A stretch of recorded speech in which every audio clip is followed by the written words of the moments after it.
Hi friends, अगर आप हमारे वीडियो को सबसे पहले देखना चाहते हैं तो अभी हमारे चैनल को सब्सक्राइब करें और बेल आइकन दबाएं। हेलो दोस्तों, मोदी के सांसद ने खोली नोटबंदी की पोल। कहा इससे देश तबाह हो गया, व्यापारी भाग रहे हैं। चलिए जानते हैं आज के वीडियो के जरिए इसी के बारे में। जीएसटी और नोटबंदी से देश की अर्थव्यवस्था की तबाही का बार बार आरोप लगाने वाले कांग्रेस अध्यक्ष राहुल गांधी और विपक्ष के दावों को उस समय बड़ा बल मिला जब भारतीय जनता पार्टी के एक सांसद ने स्टिंग ऑपरेशन में इस बात को खुद स्वीकार किया। टीवी9 भारतवर्ष के सनसनीखेज स्टिंग ऑपरेशन में उत्तर पश्चिम दिल्ली से बीजेपी सांसद उदित राज ने यह स्वीकार किया है कि उन्होंने लोकतंत्र को नोट तंत्र में बदल कर रख दिया है।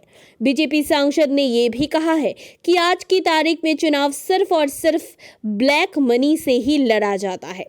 सांसद ने यह दावा किया कि राजनीति में अब कोई ईमानदारी नहीं रह गई है। खुद उदित राज ने यह स्वीकार किया कि उन्होंने 2014 लोकसभा चुनाव में 5 से 7 करोड़ रुपए खर्च किए हैं। बीजेपी सांसद ने यह खुलकर कहा है कि आज की तारीख में चुनाव सिर्फ और सिर्फ ब्लैक मनी से ही लड़ा जाता है। सांसद ने दावा किया कि राजनीति में अब कोई ईमानदारी नहीं रह गई है और जो नेता ईमानदार होने का दावा करता है वो सबसे बड़ा बेईमान है। इतना ही नहीं, इस स्टिंग में सांसद ने जनता को भी जमकर गालियां देते दिख रहे हैं। सबसे हैरान करने वाली बात यह है कि इस सांसद ने नोटबंदी के कारण ब्लैक मनी के समाप्त होने के प्रधानमंत्री मोदी के सबसे बड़े दावे को भी सिरे से खारिज कर दिया है। उन्होंने कहा कि नोटबंदी और जीएसटी के कारण काला धन तो खत्म नहीं हुआ, लेकिन देश का कारोबार जरूर तबाह हो गया है।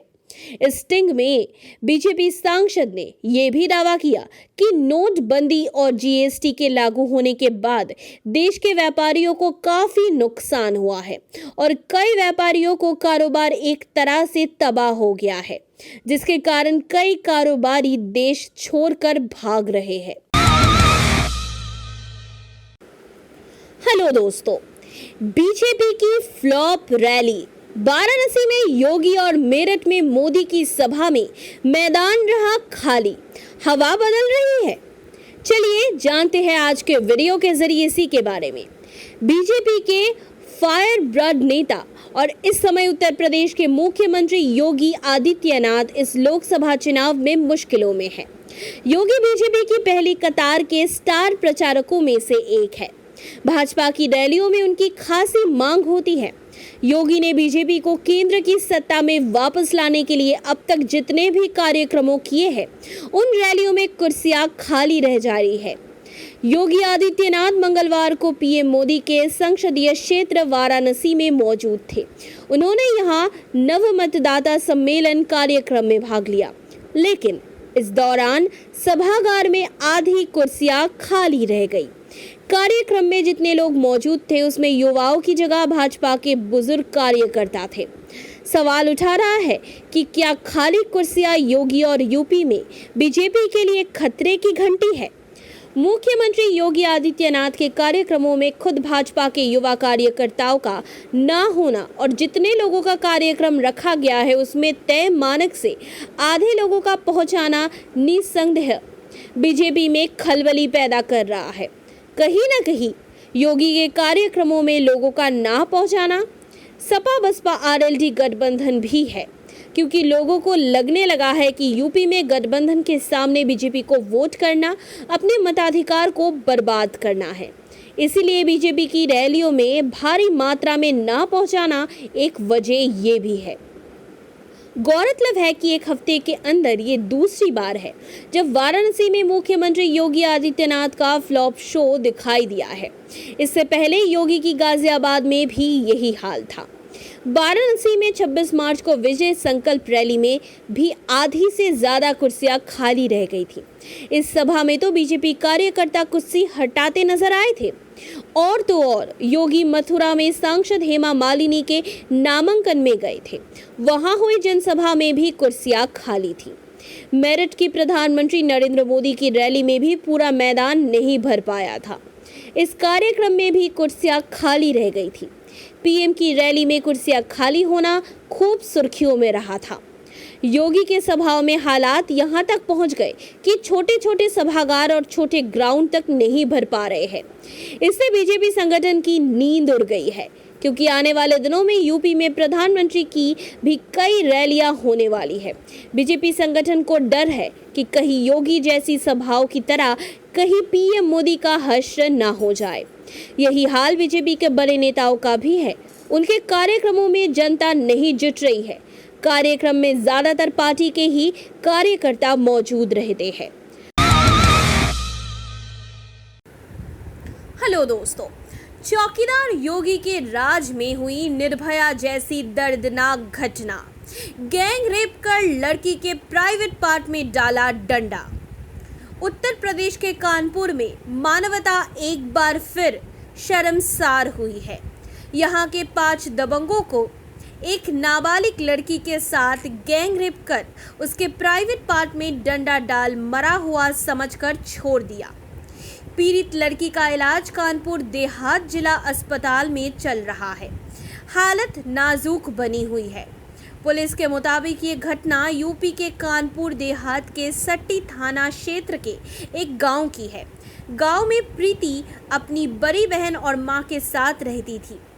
मीडिया रिपोर्ट के मुताबिक प्रीति का कहना है कि वो मंगलवार को अपने छत पर बैठी थी। तभी इलाके का दबंग दीपू अपने 4 दोस्तों के साथ आया और उसको उठाकर जंगल में ले गया। दीपू और उसके दोस्तों ने प्रीति के साथ गैंग रेप किया, अपनी पेशाब पिलाई और उसके प्राइवेट पार्ट में कुल्हाड़ी का डंडा डाल मरा समझकर छोड़ दिया। बेटी के बलात्कार की शिकायत करने गई सुधा की मां को थानेदार ने भगाया। पीड़िता की मां का कहना है कि यदि उसकी शिकायत पहली बार में सुन ली जाती तो उसकी दूसरी बेटी को आज ये दिन नहीं देखना पड़ता। प्रीति की मां का कहना है कि गुंडे पहले प्रीति की छोटी बहन का भी रेप कर चुका है। जब उस रेप की रिपोर्ट लिखवाने गई थी तो थानेदार दिग्विजय सिंह ने गाली देकर भगा दिया था। प्रीति की मां का कहना है कि पुलिस के इस रवैये के बाद गुंडों का मन और बढ़ गया था और उन्होंने उसकी दूसरी बेटी के साथ गैंग रेप जैसे जघन्य अपराध को अंजाम दिया। पुलिस मामले की लीपापोती करने में जुटी गई है।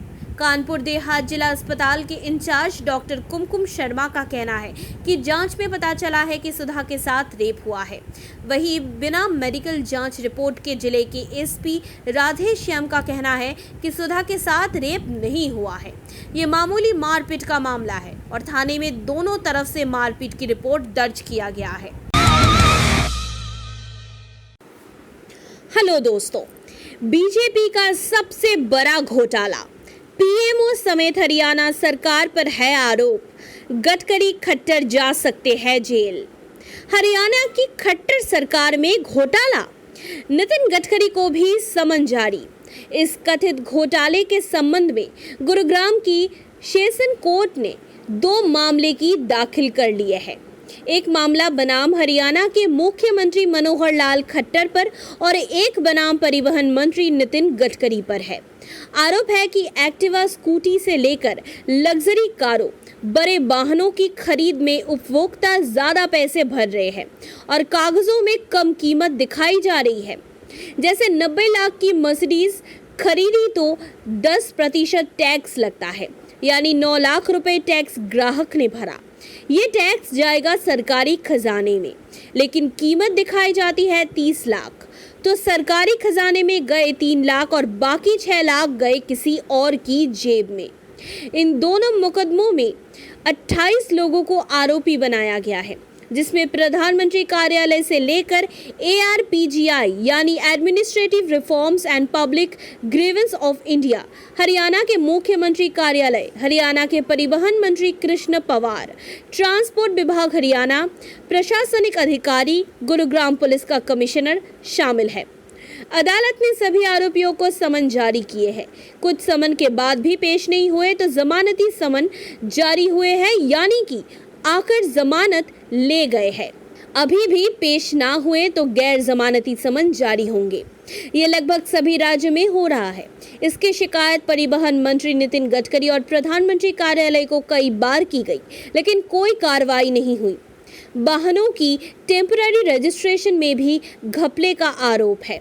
सुप्रीम कोर्ट का आदेश है कि 200 रुपए से ज्यादा टेम्पररी रजिस्ट्रेशन शुल्क ना लिया जाए, लेकिन 500 से लेकर 1500 तक की अवैध वसूली हो रही है। वरिष्ठ IAS अधिकारी अशोक खेमका की एक चिट्ठी भी सबूत के तौर पर संलग्न की गई है। 3 साल पहले की ये चिट्ठी है, जब खेमका परिवहन विभाग के सेक्रेटरी थे। उन दिनों सरकार ने ओवरसाइज वाहनों को बंद कर दिया था, जो कि मोटर व्हीकल एक्ट के प्रावधानों के मुताबिक नहीं थे। इस एक्ट में वाहनों के साइज को लेकर भी कानून है। आरोप है कि 7 प्रमुख कॉरपोरेट कंपनियों के CEO मुख्यमंत्री मनोहर लाल खट्टर से चंडीगढ़ में मिले और उसके बाद खट्टर ने अपने ही सरकार के फैसले को 1 साल के लिए स्थगित कर दिया।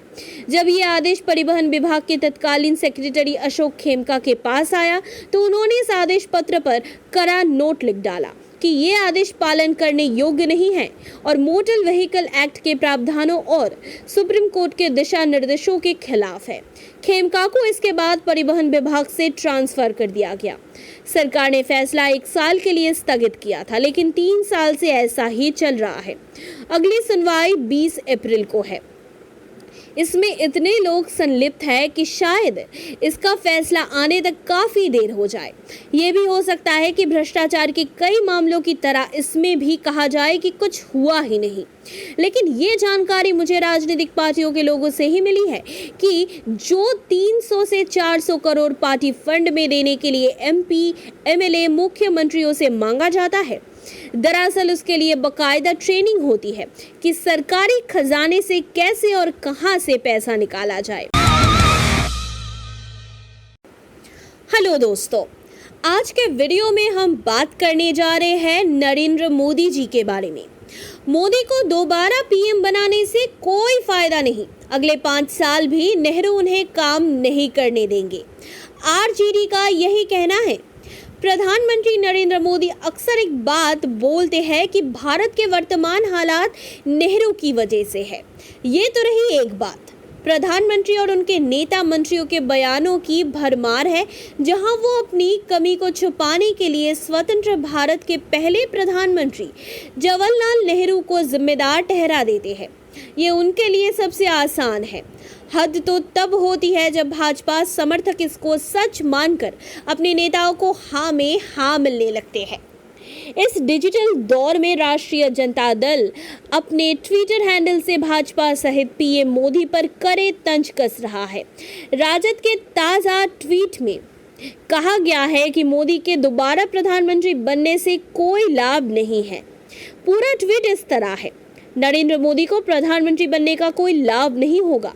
अगले 5 साल भी नेहरू जी उन्हें काम नहीं करने देंगे। चुनो उन्हें जो देश बनाए, बहाने नहीं। ये बात सभी को पता है कि जवाहरलाल नेहरू ने स्वतंत्र भारत की नींव रखी थी। प्रधानमंत्री बनने के बाद उन्होंने ऐसे कई निर्णय लिए जिससे आज देश बढ़ते हुए यहाँ खड़ा है। इसमें बाद के कई प्रधानमंत्रियों और राजनेताओं का योगदान है। PM मोदी का भी है, लेकिन PM मोदी द्वारा ये कहना है कि 70 साल में इस देश में कुछ नहीं हुआ, ये बेईमानी जरूर है।